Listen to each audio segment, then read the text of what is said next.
What is going on, everyone? Welcome in here to the Bettor Sports Betting Show on a Football Friday on Bettor Sports Network and Fantasy Alarm YouTubes. I am Dan Servodidio. Got Howard Bender with me, as always, on these Fridays, talking some NFL bets and props and picks. What's up, Howard? How you doing? What's going on, man? I like that beat on the intro just gets me all sorts of pumped up for that one.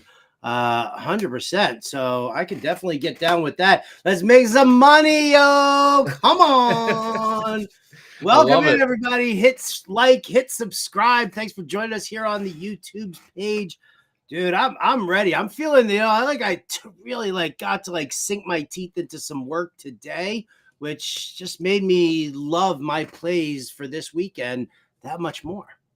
Listen, I threw out the Patriots +6 on yesterday's show for Thursday Night Football, as did you on the the best bets article on Fantasy Alarm. So yeah, I'm feeling good heading into this weekend. Of course, you try to just take the wins, throw them over there. This is a new games to break down, but yeah, we got brag about the wins, dude. Listen, nobody had the over in that game. Very, very few people. I know a couple of people who were like, "Oh yeah, I threw some money on the over just for the hell of it." There was no rhyme or reason to it. But you had Patriots +6. I had Patriots +6, and that was a great freaking bet. And it was a greght bet going in. Yeah, it was so funny because people in Pittsburgh were so confident about that game. I've been talking a lot about the Steelers the last couple of weeks because I've got a friend in a survivor pool who is, was debating taking the Steelers. And last week they were all like, no, don't do it. And this week they were like, yeah, you're good. They're here. They're and all of a sudden, that buzz started happening. And then you saw that Devontae Parker was inactive on top of Demario Douglas. No Ramondre Stevenson. I was like, would it be the weirdest thing in the world if Belichick just stuck it to you? And lo and behold, there it was. So, I mean, they played a great first half, crap second half. Great. I remember on the Wednesday show we were talking about that survivor issue and choosing between the Ravens or other teams on Sunday or going with the Steelers, and yeah, I was not going to be confident in the Steelers either way, and I picked the Patriots +6, thinking that they would at least keep it close, especially with the total so low, a spread that's almost a touchdown and a total that's basically at 30, it was just kind of pointing to taking the underdog there. I knew the Steelers and the fans and anybody who backed the Steelers or thought that game was going to go otherwise. I knew everyone was down bad when on Twitter, early on it was like, all right, bring in Mason Rudolph. When the Mason Rudolph, I was in the Bettor cast during the entire game, and when the Mason Rudolph chant started and all of that, I was like, this is I'm lapping it up as because my friend did not take the Steelers in his survivor pool. Yeah. And so he was obviously rooting very hard for the Patriots. And when that happened, I texted him and I was like, dude, they're calling for Rudolph. You're feeling pretty good. Yeah, we did not get a Rudolph appearance in that game last night. So that's okay. I didn't have action on whether or not Rudolph played anyway. So and I hit two out of my 3 props too.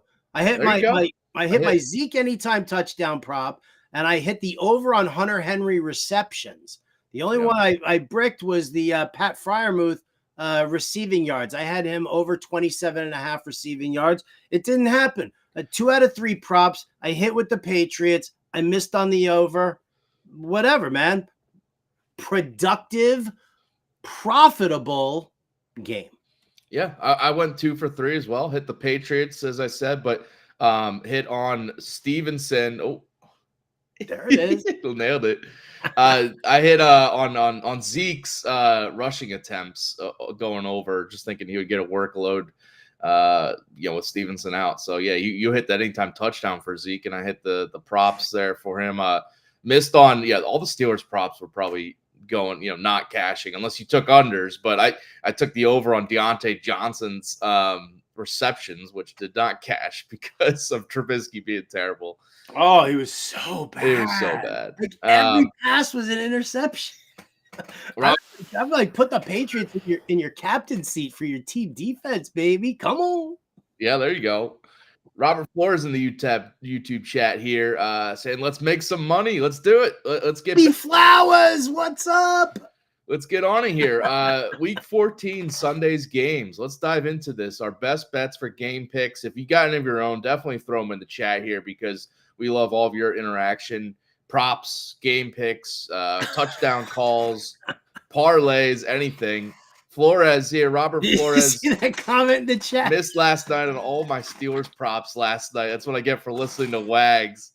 Yeah, listen, you can't listen to a Steelers fan if he's giving out props. You know, he got mad at me last night. I did something that I don't normally do, but because Wags and Sham Blunt are such big Steelers fans, you know, like we've been talking about my friend's survivor pool so much lately that, you know, when the Steelers lost, I might have sent a sorry, not sorry text. And Wags was like, Howard, too soon. Yeah. You got to remove the fandom when you're giving out these bets for your teams. I try to do it for the Eagles as much as possible. You know, teaser, I might have a little touchdown call in the Eagles Cowboys game coming up later, so stay tuned for that. All right, game bets for Sunday's games. Where are you going with yours? I think we're agreed on one of these, which is a good sign. What do you got? I'm going to start flat out with the Colts money line. I think the Colts win this game. I think listen, I love what Jake Browning did, but how many times have we seen a really great first performance out of a quarterback, level of experience or not? Like you've seen that, and then all of a sudden, like everybody's, you know, oh my God, it's great, and he's got these great weapons, and Jamar Chase and T. Higgins, and blah blah blah blah blah blah blah blah. And how many times have we seen them take a crap on themselves? We saw Josh Dobbs do it. We saw Will Levis do it. We saw there are a couple of others in there. I mean, we've gone through so many backup QBs this year that it's like hard not to. But you know, now you're talking about, you know, a short week. And going up against a Colts team that their defense right now, look at their sack totals. You know, I know I don't know them offhand, but it's like, you know, you go through the game logs, it's like 6, 4, 5, 5, 6. You know, it's like over the last 5 weeks, the Colts defense has been absolutely on fire. And so I think that Jake Browning kind of poops his pants a little bit here in this one. And you know, listen, I could take the Colts with the points and take it for minus 110, but if I feel like the Colts are going to win this game outright, I'm taking the plus 105 that BetMGM's giving me on that. I am all for that. One of my picks is taking the Colts the points, though. I'm throwing out Colts plus 2. You know, I guess for a little bit of safety, if there's like a 1-point loss here incoming, but Sure, I do think the Colts should win this game. And it's interesting that the Colts earlier this week, when we talked on Wednesday's show, they were 1-point favorites. And there has been, the little bit of line movement towards the Bengals, which is, I think, interesting to me, but I also think it's wrong. I think the Colts should be favored here. So I'm with you. Yeah, you went through it with the defense of the Colts being better, especially with the pass rush on the D line. And they're getting Grover Stewart, their D tackle, their run stuffer in the middle, back for this game from suspension, which I think is huge because you got Jake Browning, a backup quarterback. You know, they're gonna have to try to lean on Mixon more, but if he's not getting much, if he's not really ripping off these runs and really giving them a responsible, reliable run game here, it's putting more pressure on Browning, dropping back for these throws, which you said the Colts D line is become legit here, and I think could really put pressure on Browning. And I think he's coming back to earth a little bit for this game after coming off that high of upsetting the Jags. And then the other factor here is that this is one of the few bad weather games that we might have across the NFL on Sunday. There's wind and like 20-mile-per-hour winds expected for this game in Cincinnati, which I think just points more towards Browning probably having some issues throwing the ball here. Both teams probably, but I just have more trust in Minshew than Jake Browning here, even though it's on the road. The Bengals' rush defense has also been an issue. I think they're allowing the 6th most rushing yards per game this year. And I think that'll allow the Colts to kind of establish the run, where the Bengals will probably have issues doing that against this Colts D line. So, yeah, give me the Colts here. I'm with you. I like your call of taking on the money line. I'm just taking the points. But either way, I think they should win this game. To your point about weather, actually, the way that the storm is being monitored, because the storm is coming from the where's my weather map here? Yeah, right? put your green screen up. I was doing this the other day, right? The weather from the Great Lakes is pushing down this way. And so, but actually what they're saying is that this storm is going to pass before, you're not going to have weather. It's going to pass over before the games even get started. So, okay. We're looking at good stuff here for Cleveland and Cincinnati. They're saying that it's New Jersey and Baltimore, that those are the games that are now going to be like dramatically affected here by that. So I'm waiting to see that because, as we all know, my friend was interested in taking the Ravens for his survivor pool. And that could be troubling now. Does he have to go to Green Bay on the road against the Giants on Monday night, which he really kind of doesn't want to do. But, nevertheless, that's something for my friend to deal with later on. I just wanted to kind of give you a meteorologist's update. Thank you for that, because I didn't realize that the storm had a different path now. It's going this way. But thank you for showing me on the map there behind you. All right, so either way, we're both on the Colts here. For the money line and the point spread, either way. Well, speaking of this weather path here, I'll go to a game here. Texans Jets. This is one of those games in New Jersey here on Sunday. This one I did expect more bad weather, the wind and rain, which instantly had me pointing towards the under in these bad weather games.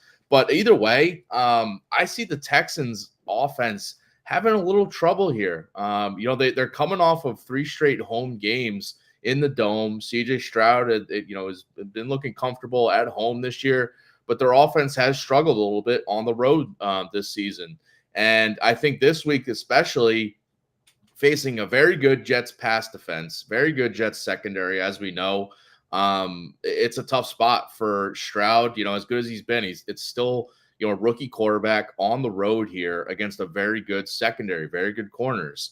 And this offense now has to deal with the loss of Tank Dell, which was a big part of what they did. I know they have other guys there, but Tank Dell was huge. And after that game, after, the news came that Tank Dell's, it's a season-ending injury for him, you could see Stroud in the press conference he was looking very deflated and very upset that, his guy is not there. Both rookies having great years. And, he's a field stretcher. He's been a reliable guy for Stroud. I think his absence is going to be, pretty glaring, especially considering this matchup against the Jets secondary. So that's one side of it. And the other side is, listen, this is the Jets offense still. I know, listen, I'm sorry, Howard. I know Zach Wilson's back, maybe jump starts things here. Maybe he could pull off a win for the Jets, but this is still a poor Jets offense. And the Houston defense is pretty strong against the run this year. I think that they're going to, shut down at least the balanced attack of the Jets, make Wilson make some throws, which he hasn't shown he could do consistently this year. So give me the under in this game. And hopefully, this total's low, but as I've said numerous times this year, when I've taken unders on low totals, it's low for a reason. And I'm taking the under. What's that sign say? I think it says JETS, Jets. Damn right it does. I didn't say they'd lose the game. Okay. No. Listen, I don't have high expectations for the game, and I like this pick on the under. I definitely do.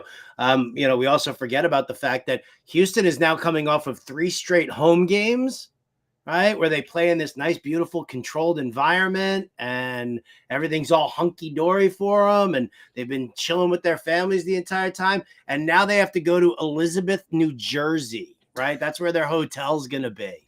It's going to be in Elizabeth, New Jersey, with like a Trailways bus that takes him to East Rutherford for this game to go stand and play in the wind and the swirling rains and everything like that. CJ Stroud's numbers at home are not as strong as they are on the road anyway. Yeah. So, I think this definitely plays into the narrative of a low scoring game. No one wants to be in New Jersey, North Jersey, much longer than they have to be. Trust me. So they're going to try to get this game over with, get out of there. Maybe they pull out the win. Who knows? But either way, it's going to be low scoring. I hope the Jets win. I do. I really do. Because I'm sure that somewhere in survivor pools somewhere, people might be thinking about taking the Texans. I think that's risky. This spread has dropped a lot. I thought about throwing out the Jets here as underdogs. I think it's down to 3.5, but it was at like 6 earlier this week. That the spread has dropped a lot, as has the total. But listen, it's not. I wouldn't put it past Zach Wilson to kind of lead some momentum here to get the win. Who knows? Oh baby. All right, where else you going? Sunday's games. All right, you know what? I'm gonna just get it out of the way here. It's like ripping the Band-Aid off. Give me the Chiefs minus the points at home.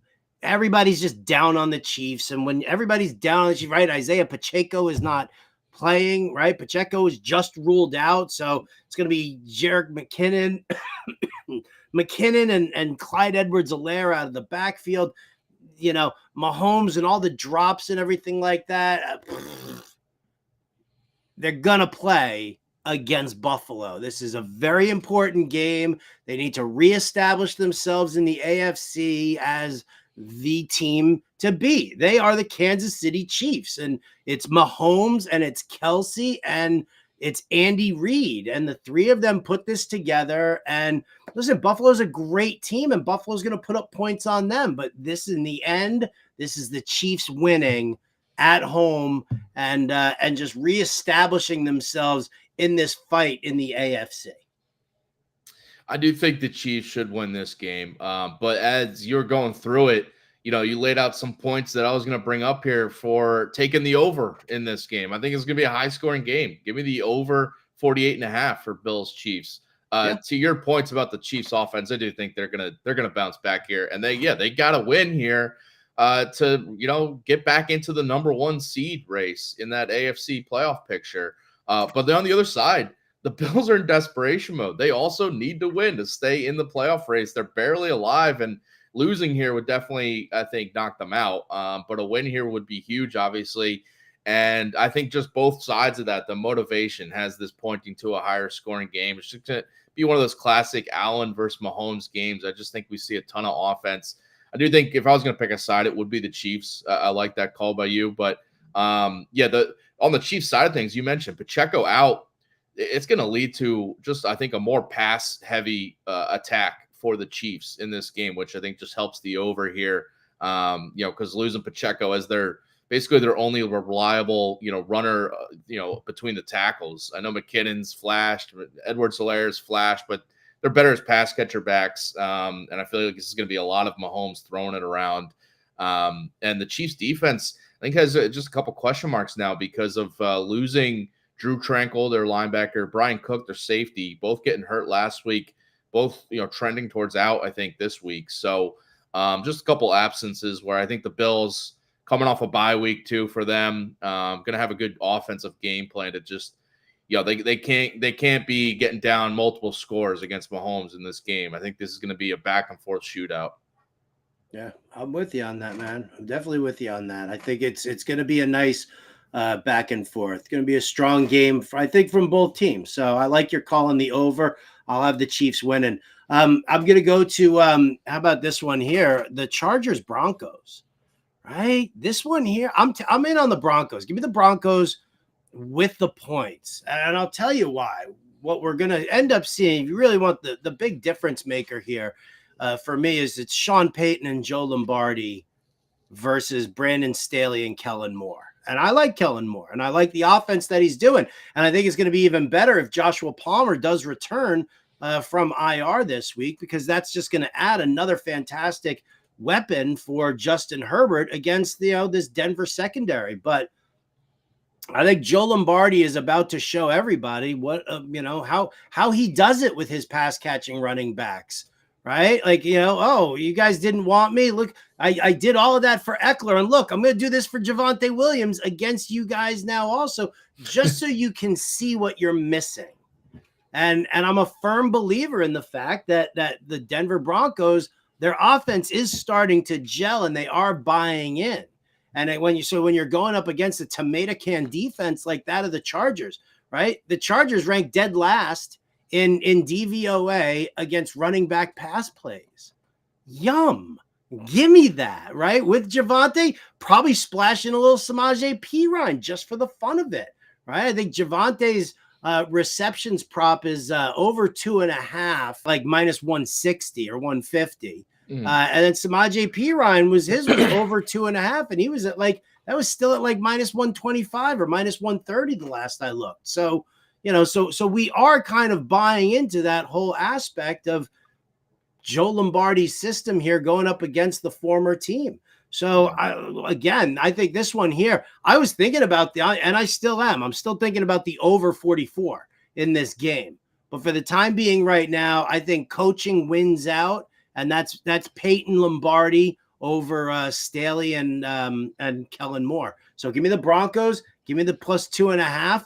I know it's minus 105 on BetMGM. I know that the Chargers laying the points is it's like minus 115 because the Chargers, when favored at home by less than a touchdown, have good against the spread numbers. But this is coaching for me. This is 100% coaching, different coaches for each team right now, and this is where it shines. Yeah, I love this one. The Broncos have just been one of those teams. You said it. They're trending up right now. I think they're still very much alive, in this AFC playoff picture. And the Chargers have just been it's just kind of that 6-0 win over the Patriots last week was horrendous. I mean, I don't know how you fail to cover the spread, by the way, after winning 6-0 is crazy. But anyway, I'm with you on the Broncos being live to maybe pull out this win too. If you want to look at the money line, if you think it's so, the coaching advantage, and it's not even a true road game for them. We're going to the Los Angeles Chargers stadium. There might even be more Broncos fans in that stadium than Chargers. All right, my last game here. Buccaneers Falcons. Yeah, you see me answering that fantasy question in the corner there. Sorry.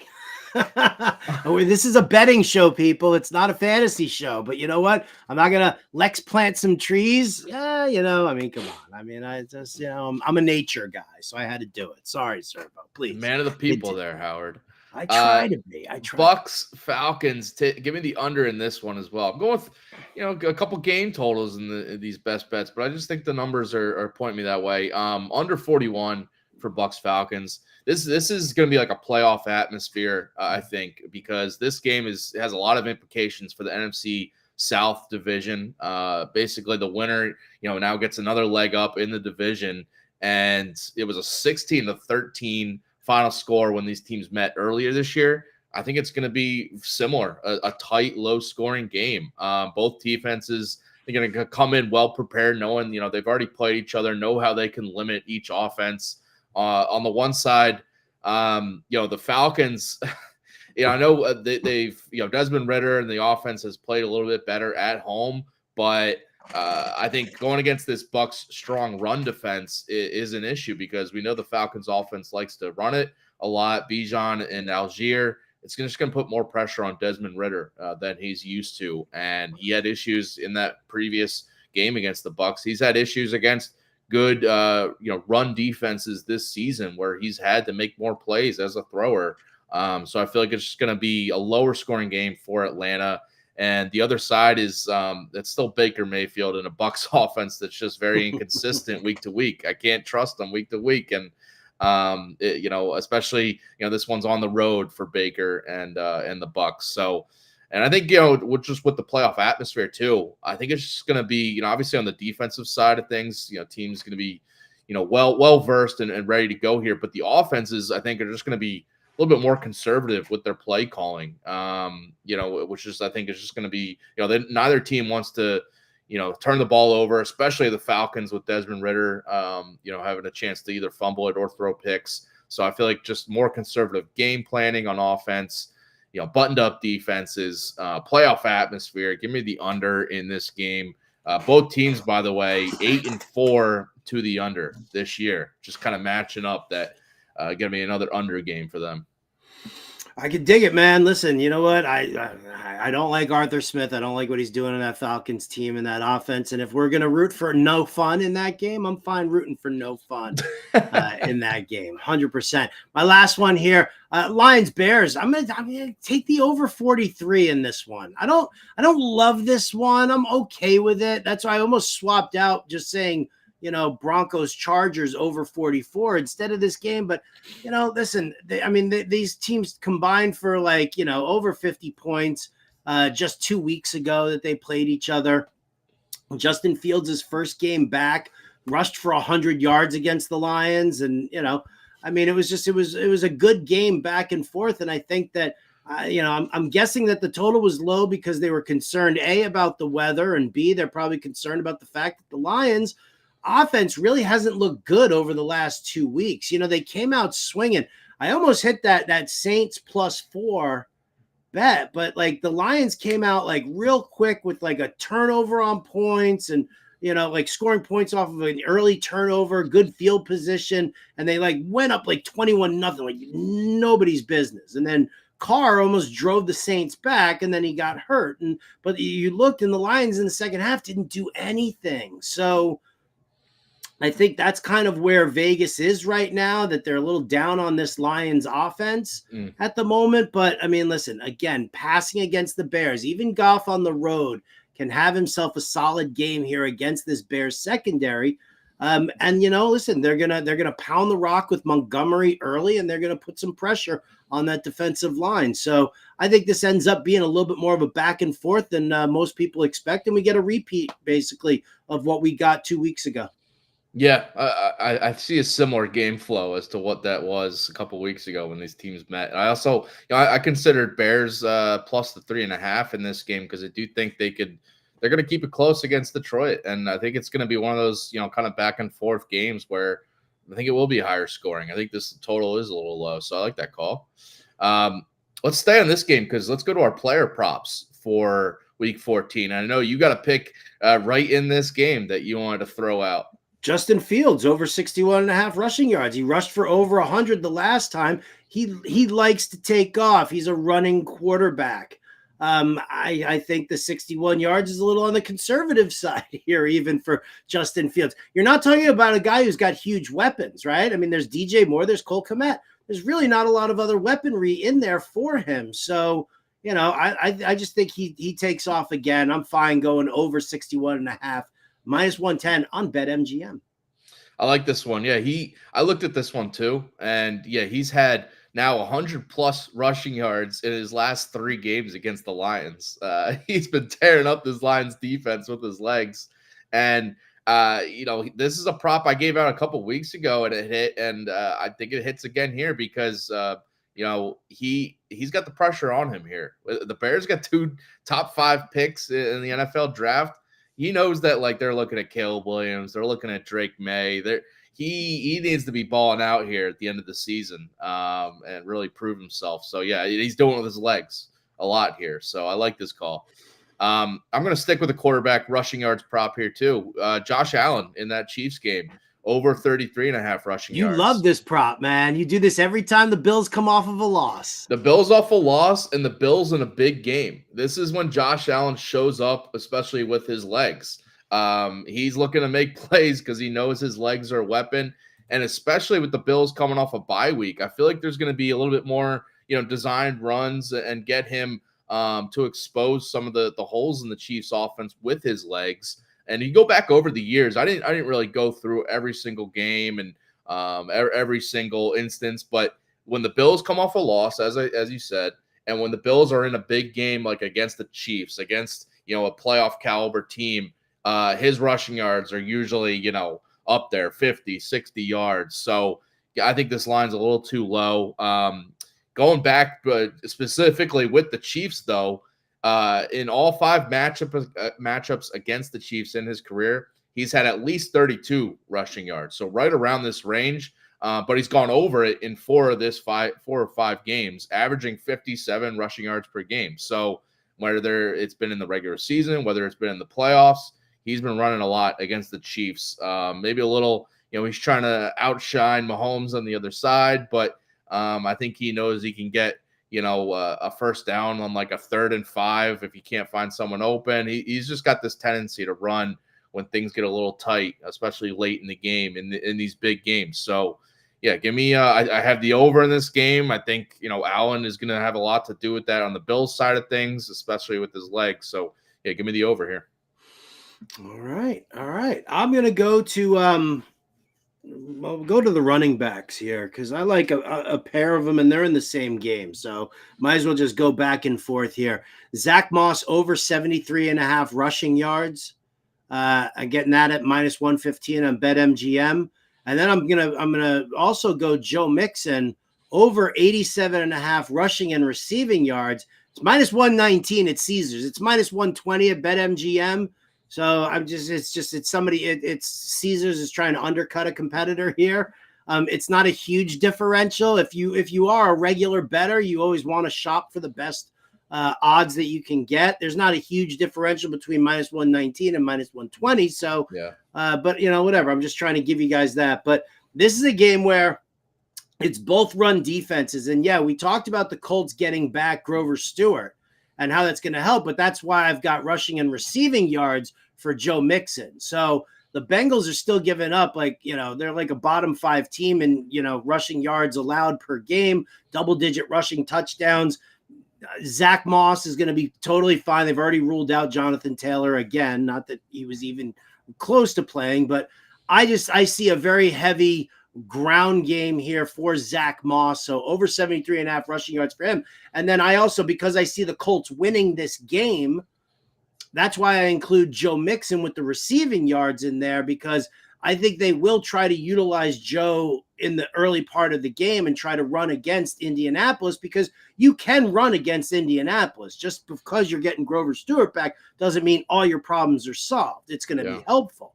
But I do think that the Bengals are going to be the team playing from behind, and that's going to put the ball into, a couple more checkdowns to Joe Mixon. So I'll combine the rushing and receiving there for him. And I'll use the just the rushing yards for Zach Moss. I like that, man. I'm like moving everything around. There are potential parlays for this game being worked right now, sir. Yeah, listen. If you want to go some alt lines and throw them in same game parlays or whatever, but listen, I like the Moss call for sure. The Bengals allowing the 6th most rushing yards per game, and that was. That kind of instance is one of the reasons I like the Colts to cover, and you like them to win. The Mixon one, I'm glad you threw in the rushing plus receiving yards there, because I do think his rushing could be a little limited, but yeah, he's going to be needed in those checkdowns in the passing game. I've been around the block a couple times, Servo. There might be actual science behind this.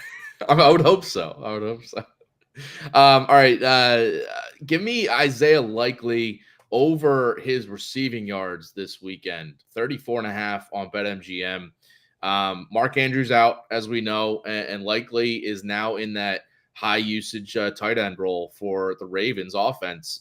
Last game with Andrews out, Likely had 40 yards on 4 catches and led the Ravens in receiving in that game. And, the Ravens off a bye week, I think will help Likely just get more comfortable in that tight end 1 role for the Ravens offense. But he's also facing a Rams team here that's allowed 45 plus receiving yards to opposing tight ends in 7 of their last 9 games, 45 plus. So I think that's that 10-yard differential here getting Likely at 34.5. I just think it's a little too low for him. I know we said earlier there's some weather concerns in this game in Baltimore. Maybe the passing isn't as successful, but I think if anything, it helps the tight ends and the running backs catching more passes out in the shorter range, and Likely has the athleticism to kind of stretch some longer completions after the catch. So Give me Likely here over his receiving yards. He's on the cover of the DFS watch list at fantasyalarm.com. That he is. For a reason. There you go. He's the next Mark Andrews, right? Yeah, we'll see. We'll see. You want to give another one? You want me to go with my best friend, my favorite player? Let me throw out one quick one here, because I was going to throw out Chris Olave's receiving yards, and then right before we went live here, he is dealing with the flu. I didn't fully realize this. I know he missed practice, but I thought it was just kind of a rest thing. But he's dealing with the flu, and he's been out the last 2 practices. So I'm scratching that. I'm not taking Olave. I'm worried about that now. So give me Alvin Kamara in this game to go over his receiving yards. The Olave situation, he might actually miss the game, but reportedly he's probably going to be limited. He hasn't been practicing. So I worry about his kind of conditioning, how much he's actually playing. But the Saints otherwise, Michael Thomas still on IR. Rashid Shaheed, Jawan Johnson, and Taysom Hill are all questionable for this game. It's going to be a lot of Kamara, in my opinion, for the Saints, and especially in the receiving category, which is where I'm going here, over his 35.5 receiving yards. He's had at least 33 receiving yards in 8 of 9 games this season, and has gone over this prop, 36 plus receiving yards in 6 of his last 7 coming into this week. So we'll see who's under center, Derek Carr or Jameis Winston. But either way, I think Kamara's catching a lot of passes and being involved a ton in this game. Good with that one as well. I mean, listen, it's Carolina. They're not a strong team. They got back Jeremy Chin and J.C. Horn in the secondary. So it's back to just running on Carolina and throwing some check down passes over to Kamara. So I dig that one. All right, I'm going to give you my final one. My final one here goes to my boy, my best friend in the whole wide world. That's Mr. Cortland Sutton. You didn't think I was just going to say that Javonte was going to have all the fun in Joe Lombardi's offense, did you? What are we talking about with the ex-receiver? Listen, Cortland Sutton, I think he can surpass his receiving yards prop this week with a strong game. I think he needed like an average of 30 some odd yards per game or something like that. He's like on the verge of going over 700 yards, which I gave you that one before the season started. He's the ex-receiver.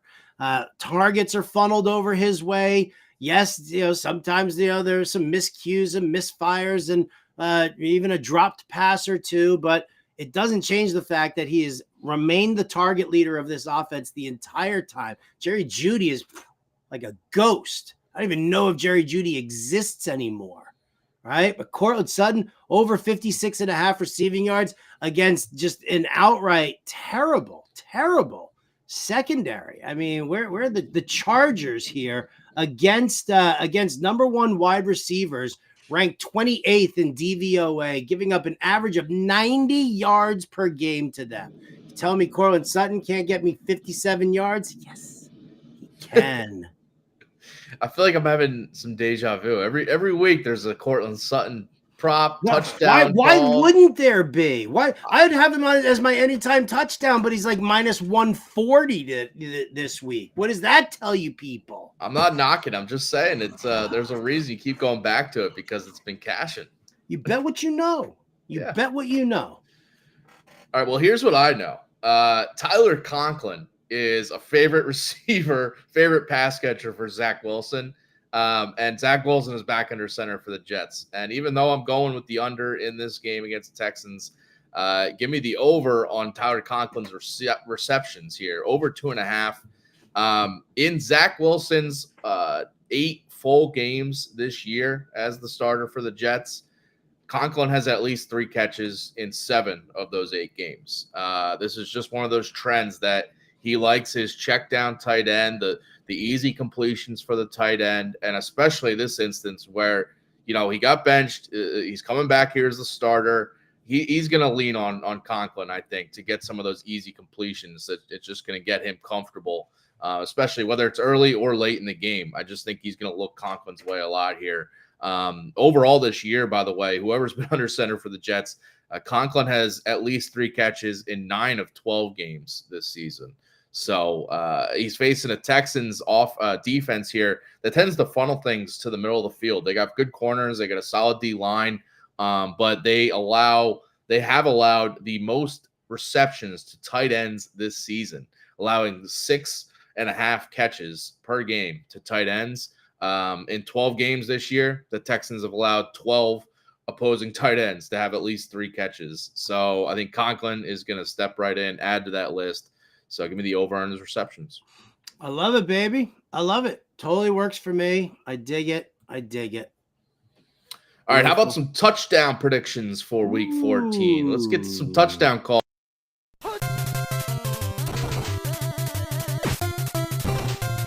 Touchdown.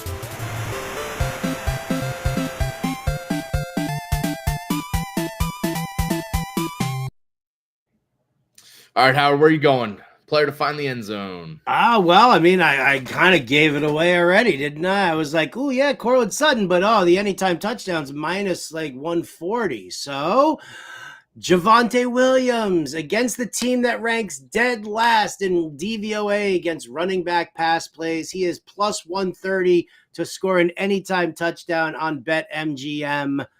Yes. Yes. You could have gone with the Sutton one at minus 140. That's not too bad. No, it's not too bad. To throw that into like maybe a little parlay or whatever. But like, maybe if we're trying to have some fun with some value, the problem was you were away and Pemba just shamed me because I was like, oh yeah, this dude plus 105 to score a touchdown. John's like, I got this guy at plus 480, and then plus 950 first touchdown. And he hit it, and I was like, "All right, well, there you go." So whatever. I gotta step up my game here a little bit. Well, on that note, Jalen Hurts minus 140 to score a touchdown is where I'm going. Listen, you said it. You bet what you know, and Jalen Hurts has now scored a rushing touchdown in 9 of 12 games this season. He's got 12 rushing scores in 12 games this year. This is what he does, whether it's by the tush push, whether it's by designed run, whether it's by scrambling. This guy is scoring on the ground a lot this year. And this is a trend going back to last year. In 17 of his last 22 games, going back to last season and through the playoffs, he's scored a rushing touchdown. 17 of the last 22 now. This is just a trend. It just keeps cashing more often than not, especially this year. So I'm going back to it. Scored on the ground in the first game this year against Dallas. That's who he's facing this week. He's now scored in 4 straight, which is notable, I think, because it's through this rough stretch of games for Philly against Buffalo, Kansas City, Dallas. So I think he gets back in the end zone again this week. So minus 140, I'm fine with it. It's not it's too crazy for me to lay some money on it. All right, man. Listen, I nothing would make me happier than for you to get that going there. Little push tush. The brotherly shove. You want to know who's getting into the end zone this week? Who? Give me a little Marquez Valdez Scantling. Give me the wide receiver, the Z receiver in this ridiculous scheme. He has dropped 2 touchdown passes in the last 2 weeks. Yep. Everybody hates him so much. But guess what? Buffalo, in their secondary, if you look at where they are covering wide receivers, the wide receiver 2 seems to have a lot more success against them. I think that, like I said earlier, I think this is a statement game for the Kansas City Chiefs, and Marquez Valdez Scantling will not drop his touchdown pass this week. It's plus 480 at Caesars, baby. Give it to me. Yeah, you know it. I thought about this one. You're so mad at me for saying it, aren't you? I know. Why am I mad? I think it's hilarious because I almost went this way. I literally did. I not gonna lie. I was prepping for the show before your picks were in the doc last night. I typed in our Google Doc Marquez Valdez-Scantling's touchdown prop. But then I deleted it because in my mind, I was like, you know what? I could see Mahomes just not throwing him that deep ball this week because he's dropped 2 straight. But listen, I have the over in this game. I'd be happy if it cashes. And I'd also be happy if this one cashes. Rashee Rice, anytime touchdown. I think there's definitely a chance both these guys score this week. But Rice, for his part, has now scored in 4 of the last 8 games, and he's gone back to back, back and forth. And if you're using that logic, he's due to score this week because he didn't score last week. But either way, he is a top red zone target for Mahomes. We know that, and especially in like the red zone and inside the 10-yard line, he's a guy that he looks to. It's him and Kelsey basically as the top 2, short area red zone targets for Mahomes to throw to. Valdez-Scantling's, his deep guy, but I think with no Pacheco, it's just going to be seeing the Chiefs throw more when they're down, inside the 5, inside the 10. Going to be, using more throwing to get into the end zone rather than leaning on, the run game because with no Pacheco. So give me Rashee Rice to score. Plus 200 on BetMGM. It's not too bad with how well he's been playing lately. All right. Well, again, we both want the over in this game, so why can't we have both, right? You have Rice, I get MVS. We're all happy as clams. You get and you have the Chiefs. So if both these guys are scoring, that's looking good for the Chiefs. There it is. There it is. All right, that's about it for us. We'll be back on Monday. We got 2 Monday Night Football games this week, so we'll be giving out bets and props for those games on Monday. But enjoy all of your own bets and picks this weekend for Sunday's games. Coming up after us, I think we have the NBA DFS show at 5 p.m. Eastern with Mpemba and Grande, so enjoy that. But enjoy all of the football this weekend. Army, Navy tomorrow. I gave out a bet for that on yesterday's show, so definitely check that out. But either way, me and Howard will be back on Monday's show here on Bettor Sports Network and Fantasy Alarm YouTube. We'll see you then, and take care.